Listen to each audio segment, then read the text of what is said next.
Hi beautiful friends, my name is Brittany. This is Rescues and Reads. Welcome back or welcome to the channel. I am so glad that this video made its way to you today. We are here to discuss the Book of the Month selections for the month of May. And I know why y'all are here, you cheeky buggers. I know that after the disappointment that was March and the absolute atrocity that was April, you want to know what I think about the May selections and whether or not I picked or passed. But I'm not going to give that to you yet. We are going to go through the main selections for the month of May, and then I will give you my ultimate consensus about the May selections. Book of the Month had 6 main selections, and out of the 6, I actually predicted 3 correctly. So I had a 50% success rate with this one. And actually, it was the first 3 listed here that I got correct. It was The Man Made of Smoke by Alex North, Home of the American Circus by Allison Larkin, and then we had The Names by Florence Knapp. Now, as per usual, I'm not going to go into too much detail about each of these books just because I did talk about them in my prediction video. I'll just go ahead and read you the quick takes for each of them. For The Man Made of Smoke, this one just says,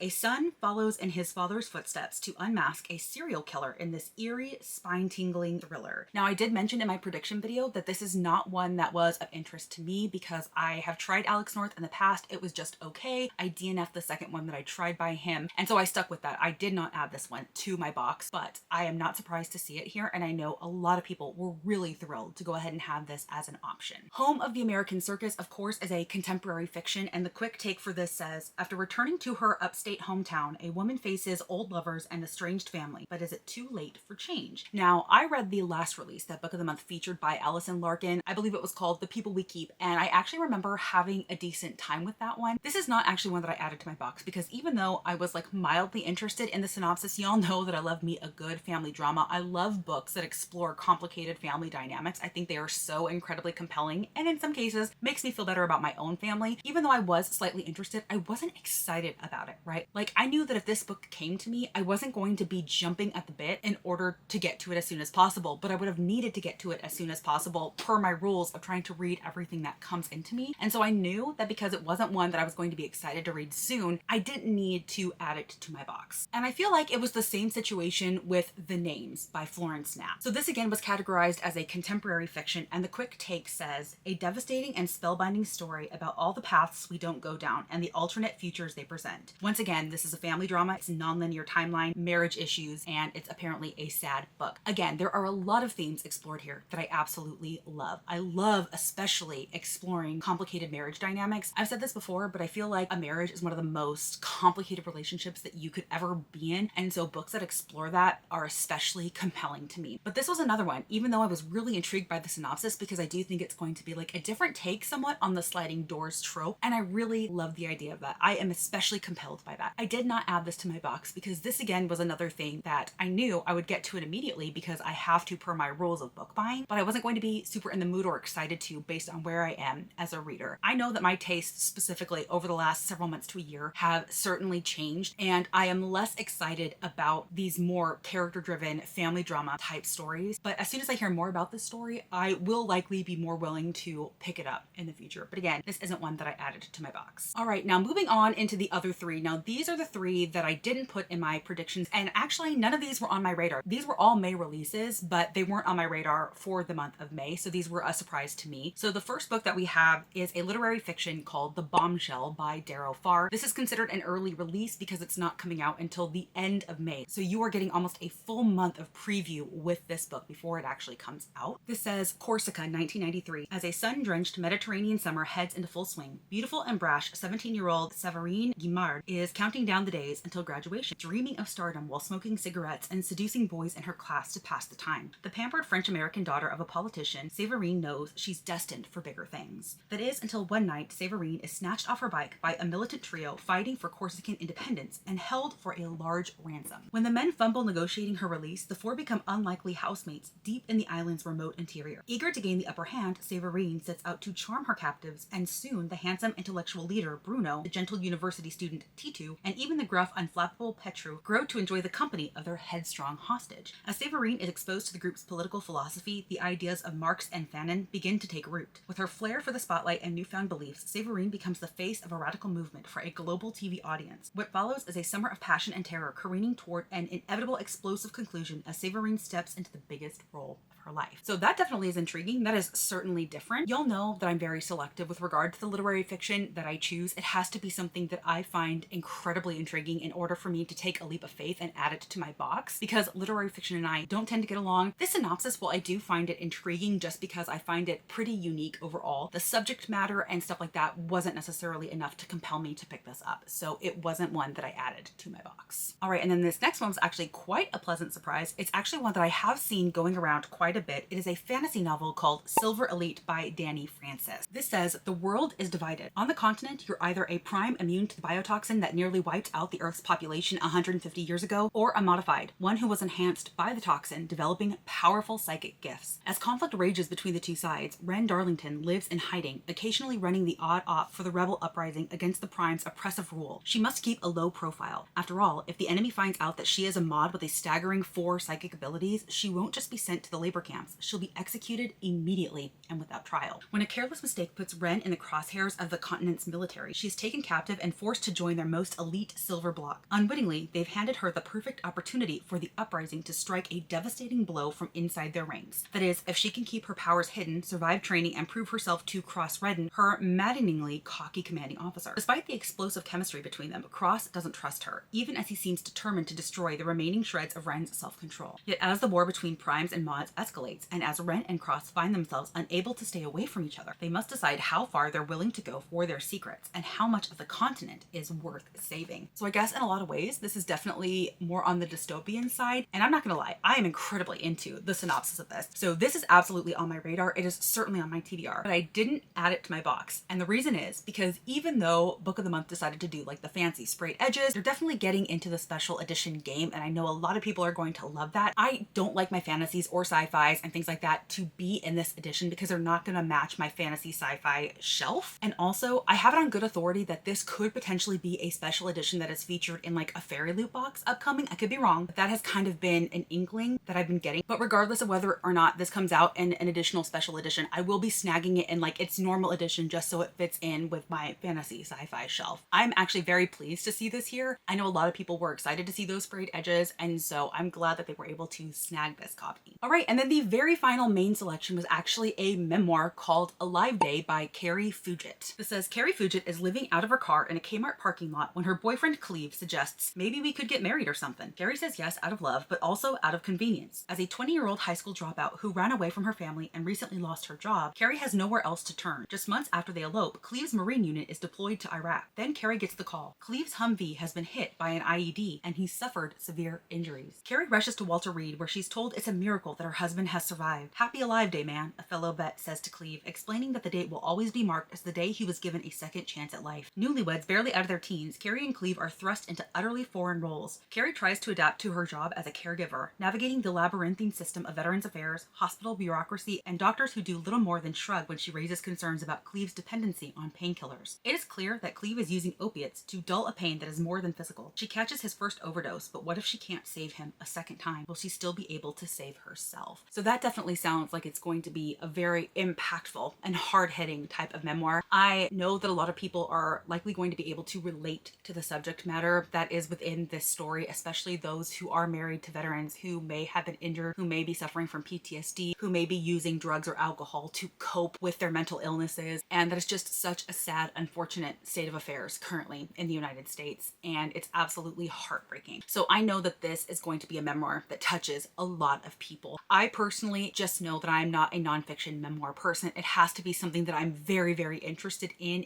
order for me to pick one up. And so while I'm not doubting that this is going to be an incredibly important, impactful story, it is not something that I decided to add to my box. All right, so if you have been paying attention at home, you will realize that I did not add any of May's main selection to my box. And that means that yes, I did go ahead and once again skip the Book of the Month box. It has been a long time since I've had back-to-back skip months at Book of the Month. However, I do want to clarify that my skipping this month was not because I was disappointed in the selections or even uninterested in some of the selections. It was just because I knew that they were not what I wanted to be reading right now, and I wanted to go ahead and allow myself the opportunity to skip those and maybe come back to them at a later date. So ultimately, I was very, very pleased by Book of the Month's main selections for the month of May. As I mentioned, I got 3 of the 6 correctly, and out of the 3 I didn't get correctly, I was actually pretty pleased with those 3. Like, I could understand why Book of the Month selected them. I'm sure that they are going to be a lot of people's taste and a lot of people are going to want them. Now, Now, let's go ahead and talk about add-ons, because this was another big add-on month for Book of the Month. They had 7, if I'm not mistaken, and out of the 7 add-ons, 5 of them were books that I featured within my May Book of the Month predictions. So all that to be said, I think Book of the Month did a fantastic job with their selections this month. They once again more steered in the direction I think that a lot of us were expecting them to go, especially if my predictions were as spot on as they were. So I am not disappointed at all, to be honest, with the Book of the Month selections this month. It's just that none of the main selections I considered super urgent to me. So let's go ahead and quickly talk about the add-ons. So the first add-on we have was The Amalfi Curse by Sarah Penner. Now this was a book that was released in April, therefore it was actually featured in my April Book of the Month predictions. So I'm actually really glad to see this here. This is one that I would consider adding to my box as an add-on in the future, just to give it a shot to see if I enjoy it. The quick take of this just says, in a seaside town where an ancient curse reigns, 2 women must use strength, wit, and magic to put a stop to it. I will say that I do think I need a little bit of distance between this book and The Sirens, which I just finished and unfortunately I didn't love. And so I think that this is kind of giving me similar vibes, even though the plots are likely going to be very, very different. I think they're going to be like just as atmospheric, focused on the sea and magical realism and stuff like that. But like I said, this is one I would certainly be willing to add to my box in the future. The next one is another prediction that I got correctly, and that was Catherine Center's The Love Haters. Of course, that is in the romance category, and the quick take for this just says, turns out it's hard to hate on love when it's your job to profile the hottest Coast Guard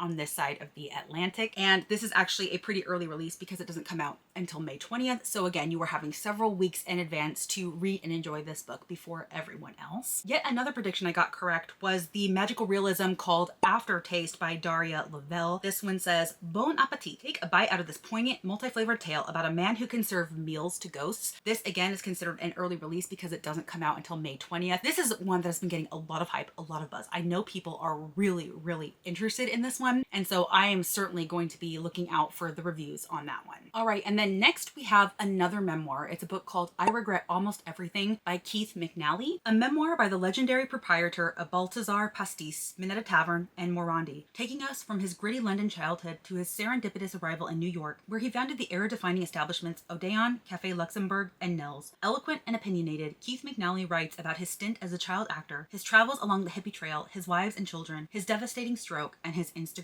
stardom. So this again is a May release that wasn't on my radar. I typically don't include memoir slash nonfictions in my Book of the Month predictions unless there's something that really, really stands out to me. So I don't even know if I had been aware of this story, if I would have put it in my Book of the Month predictions. And again, this is definitely not one that I personally would pick up. I have no idea who this Keith McNally person is. I am not compelled at all. But again, I know a lot of people would probably be really interested in reading this person's memoir. So I'm not really like surprised or mad about seeing it here. It's just not something that's really to my taste. We also did get A Curse Carved in Bone by Danielle L. Jensen. This is a fantasy novel. It is the second book following A Fate Inked in Blood. I'm really, really glad that Book of the Month did decide to put it here, because if people did get A Fate Inked in Blood with the Book of the Month edition, they're going to want to have it in this edition as well. I'm not going to read anything about this just because it is a direct sequel to my knowledge, but this is certainly one that I'm really glad to see here. Yet another one that I did predict correctly was My Friends by Frederick Bachman. Art really can change your life in this glorious, heart-wrenching summer novel about growing up and growing apart. So this is another one that after reading the synopsis of it for my prediction video, I was highly intrigued. This is one that I could be convinced to pick up. But again, it's not one that I know that I'm going to be in the mood for now. As my tastes are shifting, at least shifting right now, these types of character-driven contemporary fictions are not necessarily piquing my interests as much as they otherwise would have in the past. And so if I were to get this now, I don't think I would be as excited to pick it up as I would be other types of stories. So while I could be convinced to add this to my box in a future month, it was not something that I felt the need to like get a main selection and pick this one for, or even get it in the future with the main selection added to my box. You know what I mean? So this right now is just kind of like in the back of my mind, and I might pick it up in the future. All right, and then the very final add-on was actually yet another memoir. It is called Walk Like a Girl by Prabal Gurung, another person that I have never heard of, but this does have good LGBTQ themes. It says it's glamorous, international, and set in NYC. Walk Like a Girl is the story of a queer boy who yearned for a world beyond the confines of prejudice he experienced growing up in Nepal and India. He came to New York, a hopeful immigrant, lured by the siren song of the American dream, only to encounter pernicious discrimination as he rose within the glossy world of New York City high society and high fashion. Chronicling his rise to success as a fashion designer, Prabal reveals the inner workings of this beautiful, treacherous, rarefied world and what it takes to survive. With brutal honesty, Prabal takes us on a journey from Nepal to New York and from the harrowing experiences that shaped him to his inspiring, hard-won ascent to the designer he is today, dressing American icons like Oprah Winfrey, Michelle Obama, and Kamala Harris. Walk Like a Girl is also an ode to Prabal's mother, whose unwavering unwavering love and support gave him the courage to be unapologetically himself, to understand that the things people wanted to shame out of him were paradoxically his superpowers. A defiant anthem for the soul, Walk Like a Girl, is an invitation to rewrite your story, to shatter the mold into which society has tried to cast you. When we learn to embrace the power of vulnerability, the beauty of imperfection, and the infinite possibilities within each of us, we begin to see the extraordinary power within ourselves waiting to be unleashed. So again, yet another story that is going to be very important, that's going to probably resonate with a lot of people. Yet another one that I would not be picking up in the future, but I'm glad to see that this person is sharing their story, and that book of the month decided to feature a marginalized voice for sure. All right, everyone, there it is. There you have it. Those are my opinions on the selections that Book of the Month made for their main picks as well as their add-on picks. Again, even though I decided to skip this month, I am not at all disappointed by the selections that Book of the Month made for the month of May. In fact, I predicted a lot of them correctly, meaning these were ones that I actually expected to see Book of the Month feature, and they did not disappoint. And I know that a lot of people were far more pleased with the selections this month than they were last month or in March. I know that I was, even though I did end up skipping the box. So yes, please comment down below and let me know what your thoughts were on May's Book of the Month selections. Did you pick? Did you pass? If you did pick, what did you end up selecting? Or if you've made it to the end of this video and you are not feeling chatty, go ahead and leave me like a little letter emoji or a writing emoji in honor of like all the memoirs that they featured. Because out of the books that I did not predict correctly, 3 of them were actually memoirs, which is quite a surprise. I think this is the biggest memoir heavy month that we have seen from Book of the Month in a while. And as always, if you like this video or if you just like me, please be sure to give it a big thumbs up and subscribe if you haven't already. I typically post 2 videos a week, one on Wednesdays, one on Sundays, and I would love to connect with you in any of those future videos. Or if you prefer to connect with me on any other platform, you can find links to my Goodreads, Instagram, and Patreon linked down below, along with any books discussed in the video. Until next time, y'all.